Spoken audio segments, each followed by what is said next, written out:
Olá, meus caros amigos, cá estou eu novamente. Eu vou falar hoje sobre uma transição de modelo de governança que, mais especificamente o Quebec, vivenciou aí nos últimos 70 anos.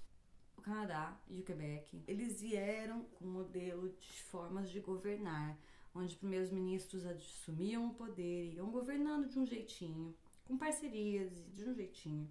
E em dado momento dessa história, a coisa mudou bastante, principalmente no Quebec.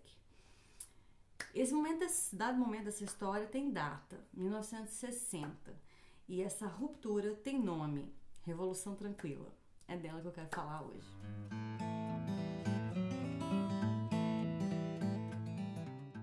Bem resumido, eu não vou entrar muito no mérito. Como eu falei, Revolução Tranquila é um tema enorme. Tem um monte de coisa pra falar sobre a Revolução Tranquila e tem um monte de detalhe que provavelmente um dia vai vir. Não sei, vou tentar fazer vídeos específicos sobre coisas específicas que aconteceram durante esse processo de Revolução Tranquila. Mas hoje eu quero falar só do processo em si.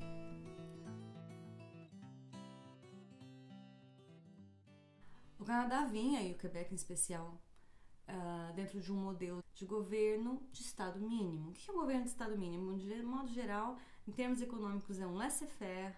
Em termos sociais, o que prevalece é um modelo de Estado e de social residual providencial. 1867 a 1960, mais ou menos, a gente vai ter de diferentes formas, com algumas participações mais tímidas na década de 30, mas de certa forma a prevalência de um Estado mínimo. Em 1940, nós estamos, o Canadá, o Quebec está dominado por um chefe populista, Maurice Duplessis, me desculpa a pronúncia, e esse cara defende os interesses de forças tradicionais, de grandes empresas estrangeiras. Ele segue um modelo de liberalismo clássico. A Igreja Católica tem uma participação fundamental. Nós temos uma elite local bastante participativa, mas principalmente grandes empresas. Grandes empresas, sim, é um governo bem voltado para grandes empresas que trabalham muito a questão econômica e deixa o restante para que a Igreja Católica tome conta. De forma bem genérica, é mais ou menos isso. A gente começa a ter na década de 40, na verdade na década de 30, a gente começa com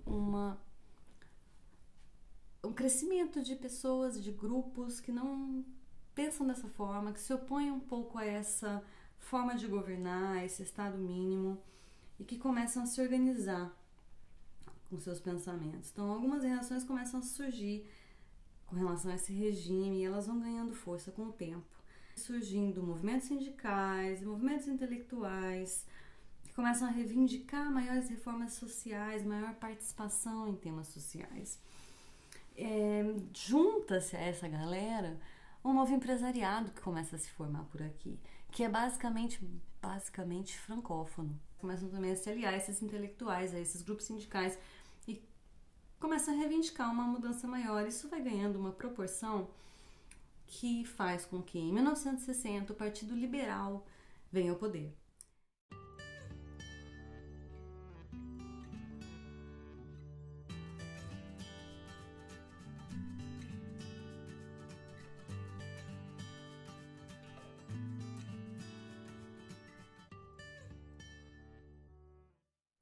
E aí a gente começa, então, uma nova história. A gente tem um momento de ruptura.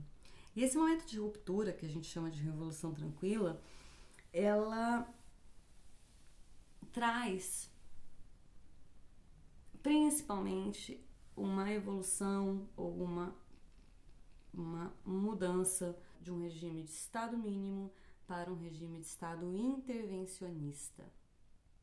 Cara, é muito mais complexo que isso, não é tão simples assim, tá? A gente tem ainda, ao longo dessa história de 1867 até 1960, vários governantes que vão entrando. A gente tem uma exceçãozinha que é o governo de Godbout, na década de 30, 1934, que vai tentar fazer, vai tentar alterar, vai tentar ser um pouquinho mais intervencionista, mas de forma muito tímida. mas em geral eles vão sempre manter uma parceria, um desejo de manter essa aliança com a igreja, que toma conta de várias questões sociais, ou pelo menos de neutralizar, deixar como está.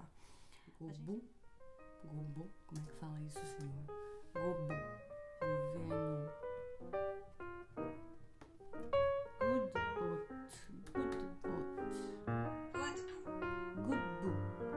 Governo Gudbu.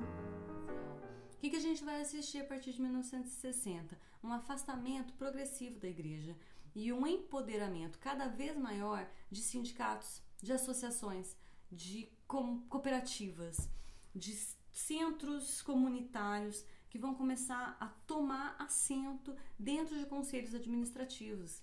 O governo passa, então, a empoderar muito mais a população para que a população tome, representada por seus sindicatos, suas associações, tome partido em decisões principalmente relacionadas à educação e à saúde, que até então eram atribuídas à Igreja Católica. Mas, basicamente, é esse momento que essa ruptura, essa posição de governo de deixar a Igreja Católica de lado e começar a assumir, ser mais intervencionismo, essa evolução de um Estado mínimo para um Estado intervencionista, que vai criar todo o pano de fundo para várias outras coisas, gente, que vão resultar num Quebec como o Quebec é hoje.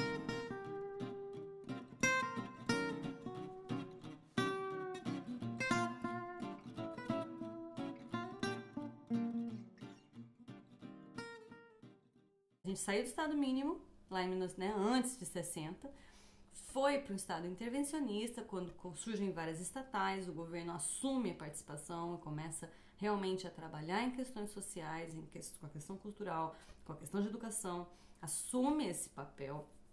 E aí, então, ele percebe com participação, mas ainda a participação ainda é um pouco tímida, você tem a participação, mas você não tem, sinceramente, o apoio de experts, o apoio de profissionais, eles sim é que tomam assento e eles sim é que vão influenciar a tomada de decisão.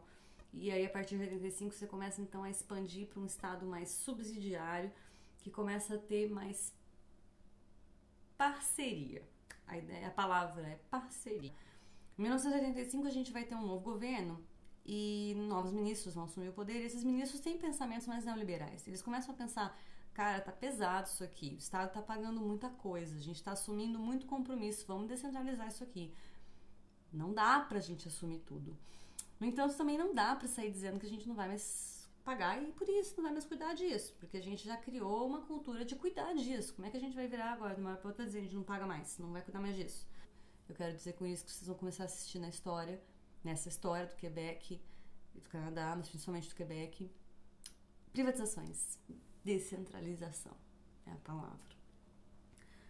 O que marca o Estado subsidiário? É um Estado que não pretende definir sozinho as questões do bem social. Ele vai promover uma descentralização, uma participação maior da comunidade, uma participação maior, não da comunidade em si necessariamente, mas de setores comunitários, de grupos representativos da comunidade.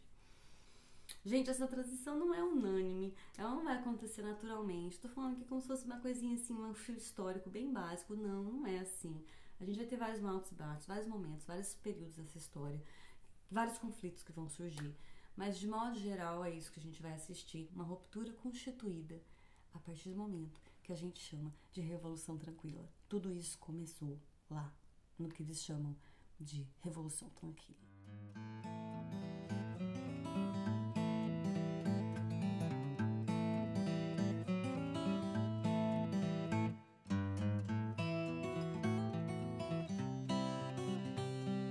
Quanto mais a gente se aprofunda, mais a gente fica, ai que bacana, né? Não vou falar disso agora, vai vir depois. Beijo, meus amigos.